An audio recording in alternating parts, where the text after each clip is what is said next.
Salam keluarga Malaysia. Happy Mother's Day. Thank you for joining us. Jessica Lee, and you're watching Updates at Noon. Making the headlines today. Youths advised to be cautious of job offers abroad.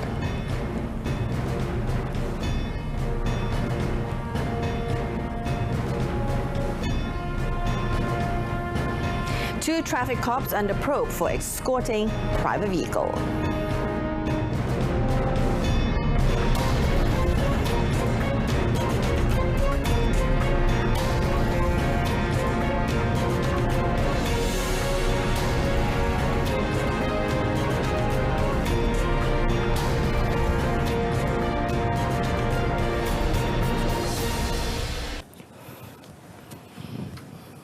Good afternoon. After a 2-year absence due to the COVID-19 pandemic restrictions, Sri Perdana today reopened its doors to thousands of guests to attend Aidilfitri Open House, hosted by Prime Minister Datuk Seri Ismail Sabri Yaakob and Cabinet Ministers.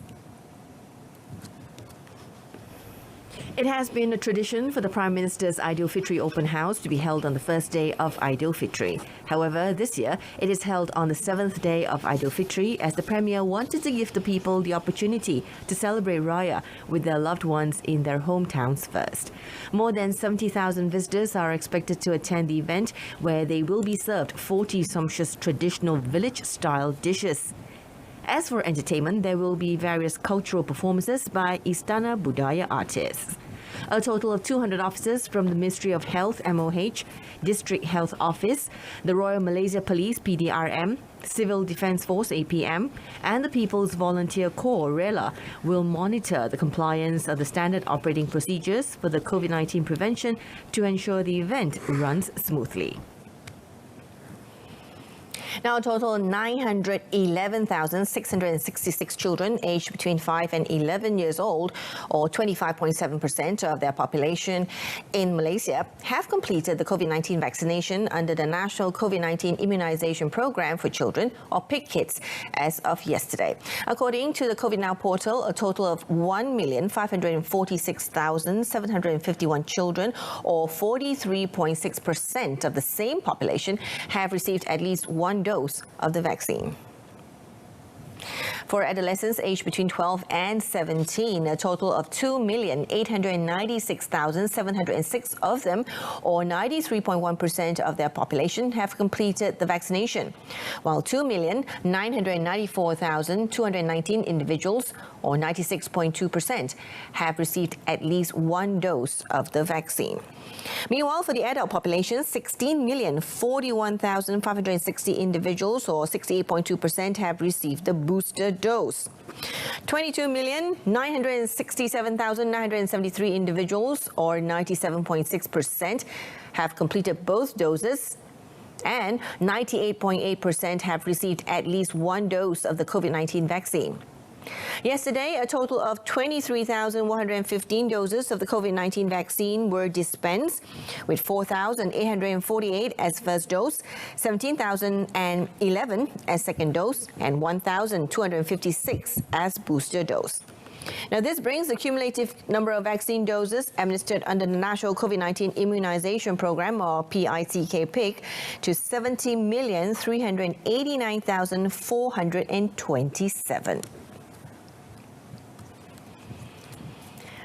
Now, Malaysians who receive job offers from foreign countries, specifically youths, are advised to be careful as not to fall for scam job syndicates. Now, according to Foreign Minister Datuk Seri Saifuddin Abdullah, there have been many cases in neighbouring country, Cambodia, involving Malaysians duped by false job offers. Such Malaysians are urged to be cautious with job offers made on various platforms by taking precautionary measures, including by checking the authenticity of the job offers. Now, those interested can check with the Malaysian Representative Office overseas or Malawakil to verify if the job offer is genuine. Malaysian representatives in other countries are always ready to help those in trouble. Previously, it was reported that a group of 16 Malaysians were alleged to have fallen prey to a job scam syndicate in Cambodia after arriving in Phnom Penh last month. There were 20 more who were being held by Cambodian police waiting to be brought home to Malaysia. Now, the Kedah government will involve the private sector to assist in tackling the issue of non-revenue water or NRW in the state. Kedah Menteri Besar Datuk Seri Muhammad Sanusi Maknor said for now, the state government had obtained approval from the National Water Services Commission or SPAN and was awaiting a decision from the Minister of Environment and Water. The private sector will invest in infrastructure and a lot of costs can be saved from there. Now, this includes saving upon electrical costs by up to 60%, which was to be borne by the state government. As the pumps currently being used in the state are old and consume a lot of electricity, to change the pumps will cost millions of ringgit, so they cannot rush into changing them. Now, the target is to reduce the NRW rate in the state from 50% to 25% within the next 15 years. Speaking at the Kedah Menteri Besar Hari Raya Aidilfitri Open House at Sri Mentalun, Datuk Seri Muhammad Sanusi said all processes were underway. Once approval was obtained for the replacement of old pipes in critical places, especially in urban areas, work would be done immediately to prevent water leakages.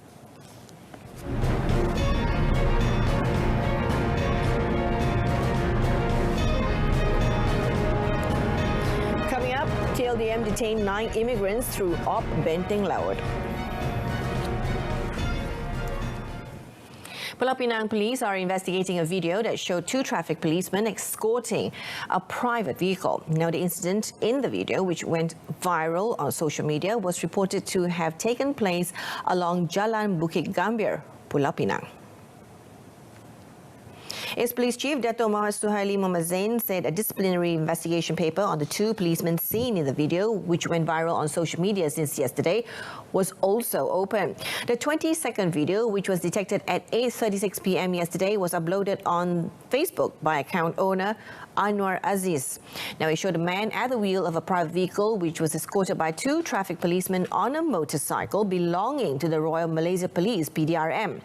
The man at the wheel of the private vehicle is believed to be the son of a member of parliament. Now, the video had caused widespread condemnation by netizens who were dissatisfied that the individual could exploit the services of traffic police to slip through the heavy traffic in Pulau Pinang. Now, a man in his 30s was arrested by police after he allegedly committed sabotage in 2 mosques as well as 3 cemeteries around Sungai Kop, Kulim, Kedah. During his latest committed offence, he was believed to have thrown a tombstone into a mosque in Sungai Kop last month. According to Kulim Police Chief Superintendent Muhammad Rezwan Salah, the suspect had committed the 5 cases of sabotage since October 2021. The suspect was arrested in Taman Mutiara, Sungai Kop last Tuesday. And based on initial investigations, the suspect had been under the influence of drugs while committing the offences. The suspect also claimed that he heard whispers and voices urging him to take the actions that he did. The suspect, who is unemployed, has 6 drug abuse records as well as 3 criminal records. Urine tests also returned positive for methamphetamine. The Royal Malaysian Navy, or TLDM, arrested 9 illegal immigrants who encroached into the country's waters through unauthorised routes in southern Johor. Now, the arrests were made at about 9:45 p.m. last night, involving 8 men and 1 woman, now all believed to be Indonesians and aged 20 to 40 years old. Through a statement, the Malaysian Maritime Surveillance System detected a suspicious high-speed boat moving from Pulau Batam, Indonesia, believed to be headed to the waters of Teluk Ramunia, Kota Tinggi. Now, after realizing the presence of TLDM, the immigrants both tried to speed off and escape. However, their efforts were fruitless after they were intercepted by the Navy 1.5 nautical miles south of Teluk Ramunia.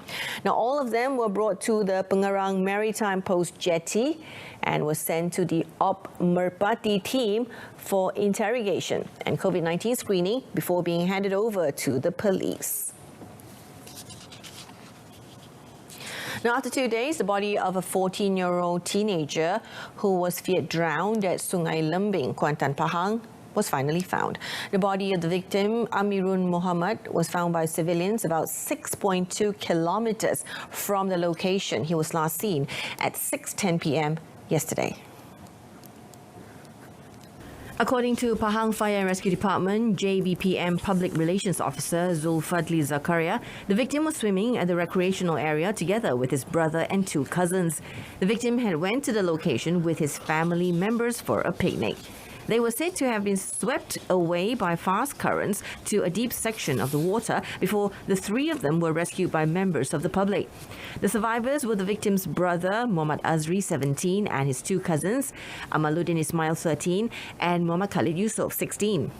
Search and rescue operations have been carried out since Friday, assisted by 36 officers and personnel of various agencies. The victims' remains were taken to the Tengku Ampuan Afzan Hospital, HTAA, for a post-mortem. Sri Pahang coach Christophe Gamel may have earned himself some breathing space after his team's 2-1 away win over Kuala Lumpur KL City FC in the Seoul Super League match last night. Fans have been calling for the sacking of the Frenchman, but Gamel has just earned Pahang their 2nd straight win in 6 games. The Elephants are currently 6th in the table with 7 points. A goal from Nur Azam Azeh in the 32nd minute and a converted penalty by Manuel Hidalgo in the 78th minute at the KLFA Stadium put Pahang in a comfortable position. Azam scored a superb goal from 30 metres to beat Kevin Ray Mendoza, who was the Super League's best goalkeeper last season. Now, a rather unlucky KL City FC conceded a penalty when the ball hit one of their defenders' hand. Manuel Hidalgo converted the spot kick in the 78th minute. KL City FC found a consolation goal in the 86th minute after Pahang goalkeeper Mamadou Semasa made the mistake of coming out too far to allow KL City captain Paulo Josui to score in the 86th minute. But it was too little, too late for the home side to get anything out of the game. Now, Johor Darul Taksim 2 or JDT2 have gone top of the Premier League after beating PDRM FC 5-1 at the Pasir Gudang City Council Stadium in Johor last night. It was clearly a tale of 2 halves as both teams went into the break without a goal, although PDRM had a good chance to take the lead earlier on. JDT2 finally broke the deadlock through import player Benvenido Morejon Maranon in the 46th minute. Mohammad Shamir Kutiaba then headed in a goal in the 55th minute, doubling the lead for Mariano Raul Echeverria's squad. JDT2's relentless attack continued to put pressure on the visitors as Fernando Rodriguez Ortega scored the 3rd goal in the 66th minute, followed by another from Gabriel Nistelrooy Tamin 2 minutes later. PDRM finally managed to get past the JDT2's defense and scored a goal in the 72nd minute through Martin Adamek. But Maranon's goal in the 88th minute was the icing on the cake for the home side. Meanwhile, UiTM FC are still yet to find their first victory in the Premier League this season as they lost 2-0 at home to Kuching City FC. The visitors scored their first in the 24th minute through one Muhammad Faiz, one Sulaiman, while substitute Amir Amri Saleh added the second in the dying seconds of the match.